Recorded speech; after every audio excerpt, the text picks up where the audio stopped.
আসসালামু আজকে আমরা দেখব কিভাবে এসএসসি পরীক্ষার রেজাল্ট দেখতে হয়। এসএসসি পরীক্ষার রেজাল্ট দেখে আমরা সবাই জানি। তারপরে যেদিন এসএসসি পরীক্ষার রেজাল্ট দেওয়া হয় সেদিন education board results dot gov dot BD এই ওয়েবসাইটে একসাথে সবাই রেজাল্ট দেখার চেষ্টা করে।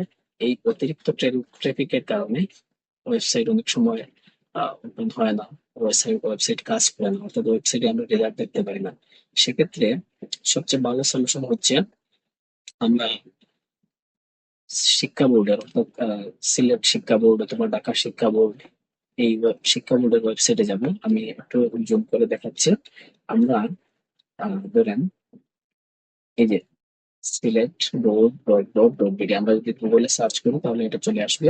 এটা আসার পরে আমরা নিচের দিকে যাব, দেখবেন এখানে এক্সাম রেজাল্ট এই অপশনটায় আমরা ক্লিক করব। ক্লিক করার পরে এই ওয়েবসাইটটা আসবে, eboardresults.com। এইখানে আমরা খুব সহজে আমাদের রেজাল্টটা আমরা দেখতে পারি। প্রথমে দেখেন, এখানে প্রথমে আসবে নেম অফ এক্সামিনেশন। আমরা এসএসসি দাখিল ইকুইভ্যালেন্ট দিলাম, নিচে দিলাম আমরা সাল। আমাদের সাল হচ্ছে এবার 2025, আমরা 25 সালটা দিলাম। তারপরে আমরা নেম অফ দ্য বোর্ড, আপনি আপনার বোর্ড দেবেন, আমি সিলেক্ট দিলাম। তারপরে দেখেন টাইপ অফ রেজাল্ট। এখানে ইন্ডিভিজুয়াল রেজাল্ট আপনি দেখতে পারবেন, আপনি আপনার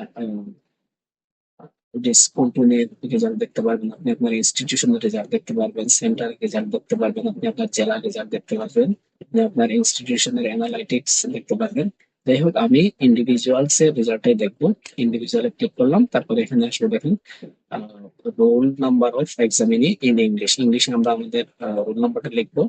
তারপরে এইখানে আমরা ইংলিশের মধ্যে রেজিস্ট্রেশন নাম্বারটা লিখবো।